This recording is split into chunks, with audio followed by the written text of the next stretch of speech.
Hey everyone, welcome to CPG Therapy. I'm Michelle Sheely, your queen of culture, and we are going to get into it today. But first, I just want to thank some people for listening to episode 1. It's a small scale, but it's people that are listening. I had 30 organic listeners listen to episode 1 in the first week. And that was great because it was about 29 more people than I thought would listen. So thank you guys for listening. I also want to know what your workplace culture stories are. If you have any toxic work culture stories, or if you have any positive work culture stories, I want to know those too. So please email me at michelle@cpgtherapy.com and we will get into it. I'll chat with you and we'll see if we can come up with a story for the show. Okay, let's get into this. So, first of all, I talked a lot about the Arbinger Institute in episode 1, and I just want to make clear that I am in no way affiliated with the Arbinger Institute. I was trained on all their materials and all those books, and I taught the lessons from the books Leadership and Self-Deception and Anatomy of Peace.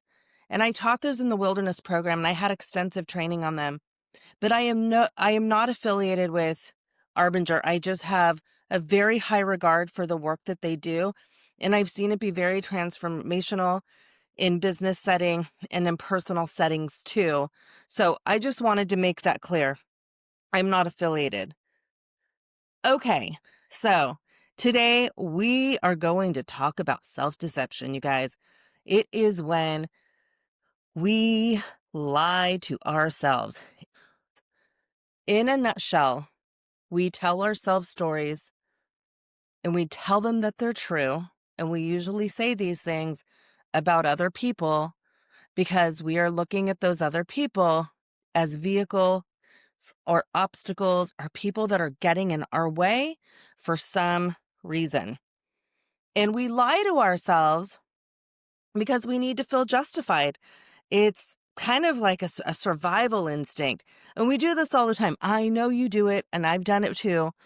The biggest or easiest example I can think of is in relationships. I mean, how many red flags have we ignored in relationships and just completely justified?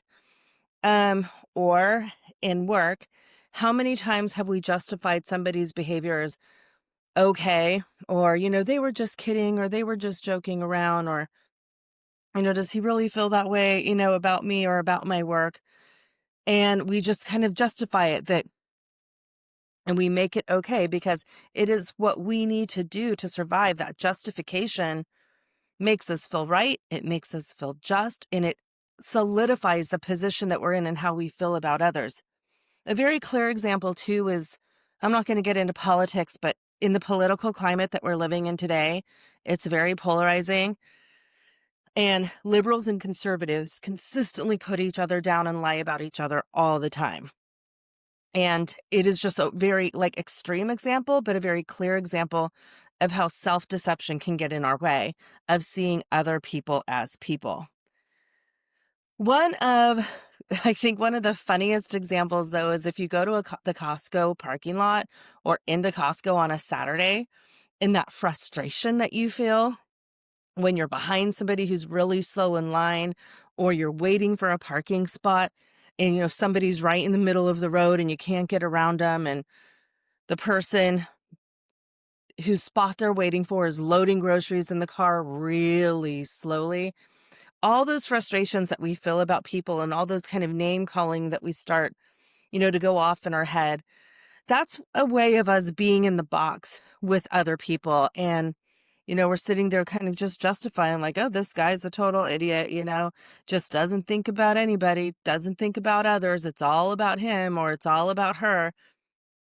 And we tell ourselves these stories and they're just not true. Because when you're in the Costco parking lot, maybe the person unloading the groceries, maybe they're injured, or maybe they have a medical reason why they're going so slow. Maybe they just are completely preoccupied with something in their head, and it has nothing to do with anybody else. And that's the thing, you guys. People do not intend to offend you. People do not intend to make you late or cut you off in traffic or go slow in front of you. People are in their own heads and they are just going about their day and they're in their heads thinking from their own historical perspectives and their own judgments about others. They're not even thinking about you. So you may as well not even get offended. So that's kind of what it means to be in the box is, we're trapped in this like cycle of self-deception. And like when it happens at work, like there's like collusion, like you're talking to somebody and you're talking to somebody else and you start to talk about somebody at work. And then it's like this small little like cycle and it builds and builds and builds over time until you have just like, a toxic work environment and it's not good. But you get trapped into this way of thinking and we judge each other. And these feelings, they don't go away until you can step out of that box and you can see other people, as human beings and people with, wants, needs, just like we have, just like others. So we marginalize others and we see them as irrelevant to our own needs. And we see them as vehicles, using people for our own gain or obstacles like they're getting in the way of us wanting to go somewhere, wanting to do something. And we justify our behavior by making excuses, blaming, defending our positions. And this leads to others doing the same thing. And then just this vicious cycle is created. A cyclone of self-deception and toxic behavior and thinking just completely can rip through the home and our work culture. And the unfortunate thing about it is when we're in the box and we have judgments of other people, we can really miss out on some really good people that could potentially be in our lives if we didn't judge them and we just saw them as people. So, for example, I'm going to tell you a story. I'm going to tell you a story about this guy named Jim. Now, Jim, he worked with me at a coaching company. So when I left wilderness therapy, before I was able to go back and run a team in the beauty industry, I was kind of still on this learning mission outside of wilderness, and I worked for a coaching company. And in that coaching company, we coached 7 Habits of Highly Effective People by Covey and Robert Kiyosaki, Rich Dad, Poor Dad, and a bunch of other programs. And I was on a test team that wrote scripts and developed programs, and we tested them to see if they would work. And there was this guy, Jim, that we worked with. And Jim, he just seemed to be really socially awkward. I mean, if I knew any better then, I would know that he was probably on the spectrum. But Jim would go to all of our cubicles and he would just kind of try to make small talk with us and just really talk about nothing that really mattered and bother everybody when they're trying to work. And he just kind of made this reputation for himself. Like whenever he was coming in, I was like, oh God, Jim's coming to talk to us. Oh God. And in the lunchroom, nobody really ate with him. Nobody really talked with him. And what I realized after observing Jim for a while and having had this training of being out of the box, I realized that I didn't think Jim was socially awkward. I didn't think he was weird or odd. I thought that he was just somebody who was starving for connection. And so I decided I was going to put my money where my mouth was in my training that I had just come off of wilderness, and I was going to be out of the box and see Jim as a person. So whenever he'd come into my cubicle, I'd say, okay, Jim, I've got 5 minutes for you. What's going on? How's your family? How's your wife? How are the kids? The guy had like 6 kids. And, we would just start talking and I would tell him about my day and we just kind of developed this rapport. And, after doing that for a while and noticing Jim and how he worked, I noticed that Jim was a really good closer. I mean, if that guy got on the phone with somebody and he kept them past the interest point of the program, he could close anybody. I mean, he was brilliant at it. And what I wasn't good at, I was not good at closing. And I don't think I was good at closing because I really just wasn't into the coaching program that I was trying to sell. I mean, I just kind of didn't think it was going to work for people. And it's hard for me to sell something that I don't believe in. Anyway, but I could get people on the phone and excited about the program. I mean, I could connect right away, and that was my strong suit. So what I did is I went to Jim and I said, "Hey, Jim, why don't we do this? You're really good at closing, and I'm really good at opening and getting appointments. What if I open appointments and get them for you, and then you close them, and then we'll split the commission? Let's see if senior management will let us try to do that and see what happens." So he agreed, and we went to senior management and we told them what we wanted to do, and they were all for it. They're like, "You know what? Let's try it." Well, my goodness, let me tell you what happened. Jim and I were ABC, always be closing. It was cha-ching, cha-ching, cha-ching. We closed so many sales that we completely disrupted the commission structure of the company that we were working for. They did not expect us to be selling this much. And, all of a sudden, other people on our team were doing the same thing. And I remember after the first, time that we closed the sale, everybody from, above the glass ceiling, all the senior management came down and they were cheering for us and everything because it finally worked. We were able to make this program work by collaborating and trying a new method. And this program would not have worked had I continued to see Jim in the box, had this program would not have worked had I continued to see Jim as an obstacle, as somebody who is irrelevant. When I decided to see him as a person and see him as somebody with values and needs much like my own, I decided that me seeing him as a person, there was value there, and we were able to completely disrupt the organizational commission structure of our company. We exceeded so many goals because we collaborated and I saw Jim as a person. And what happening was Jim was able to make more friends and people were starting to eat with him in the lunchroom.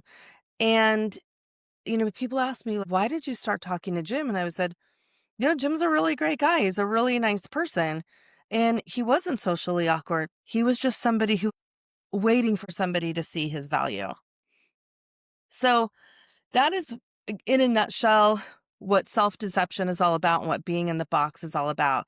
And when you stop seeing people as irrelevancies, the most amazing things can happen.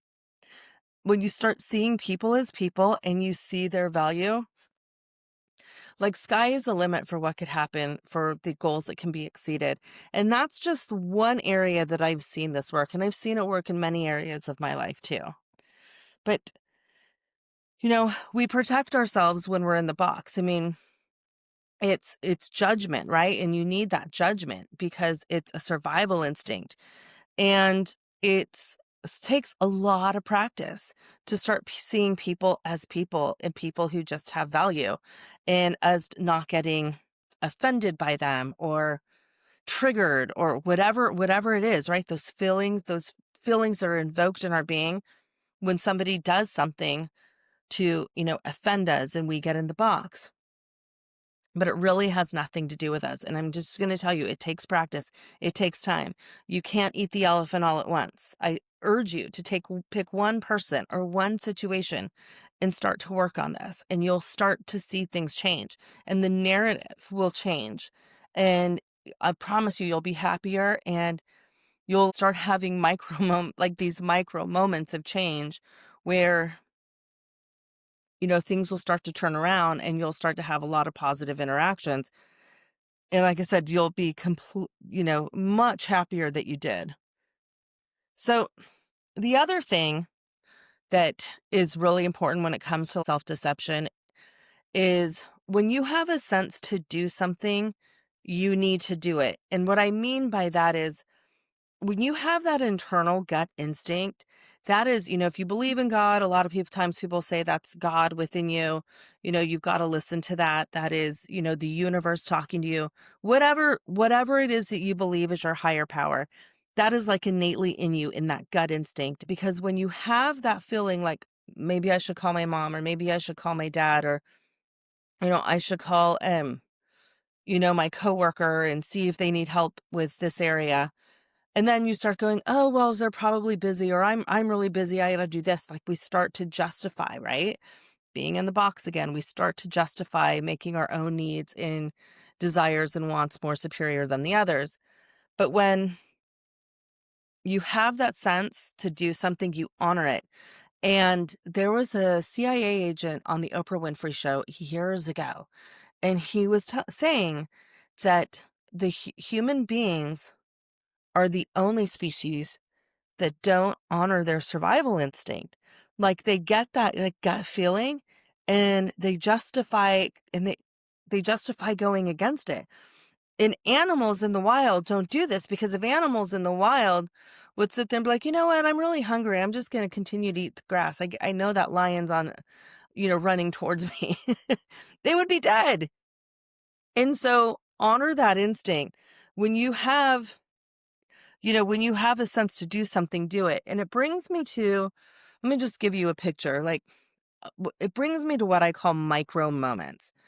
And this is kind of what I meant with you can't eat the elephant all at once. When you're getting out of the box and you're seeing other people as people, you're y- you're going to have micro moments, and they're going to make up the big picture. And it reminds me of the painting by Georges Seurat. It's called A Sunday Afternoon in the Park, or it's A Sunday Afternoon on the Island of La Grande Jatte.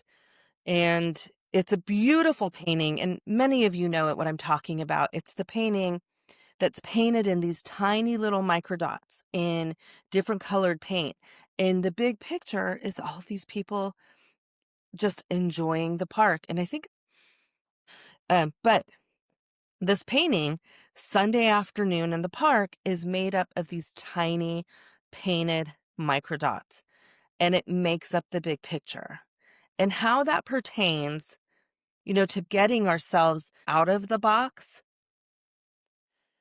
is micro moments of connection. So it's those micro moments of doing the right thing, taking someone's shopping cart back for them, letting somebody go in front of you in traffic. When you're at the grocery store, you've got 10 things and the person behind you only has one, letting them go ahead of you.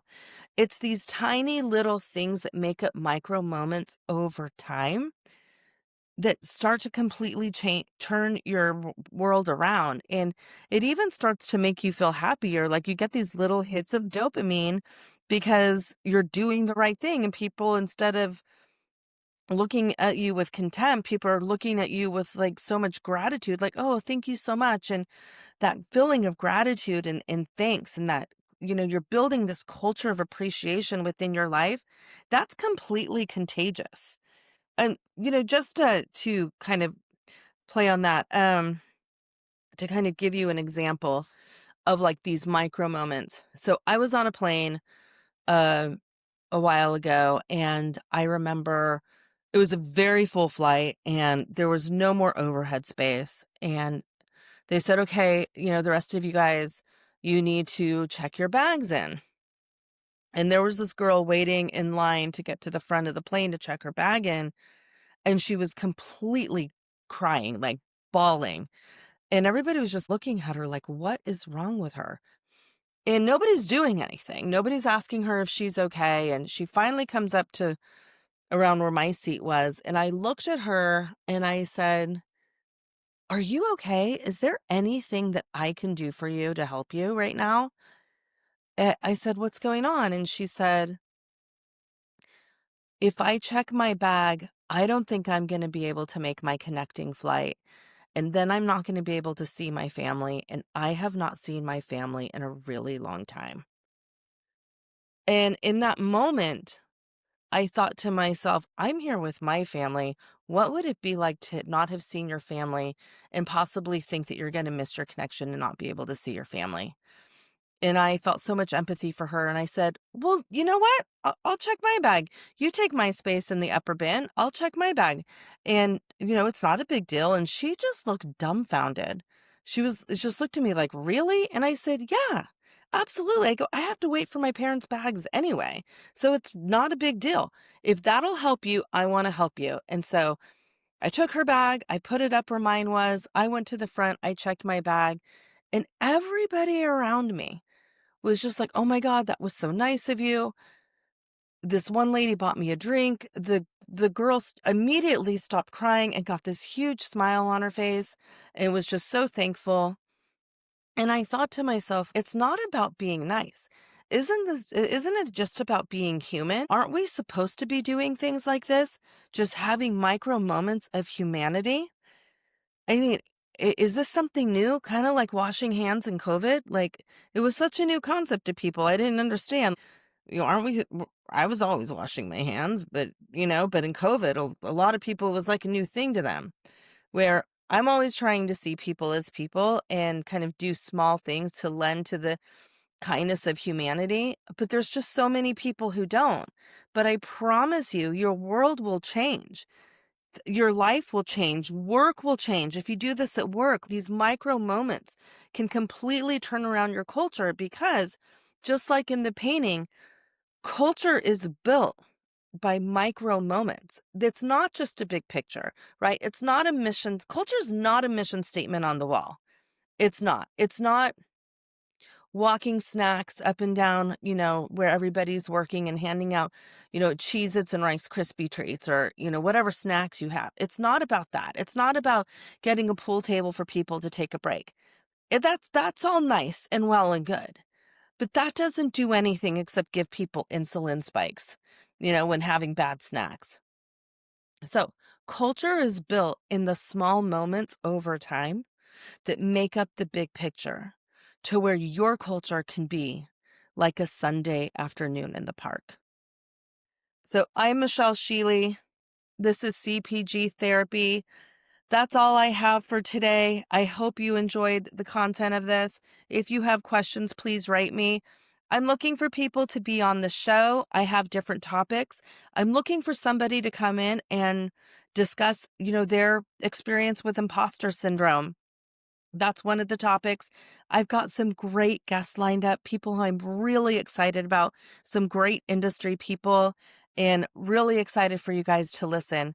But thank you so much for listening, for tuning in. Please share your stories. I'm also looking for stories on toxic workplace culture.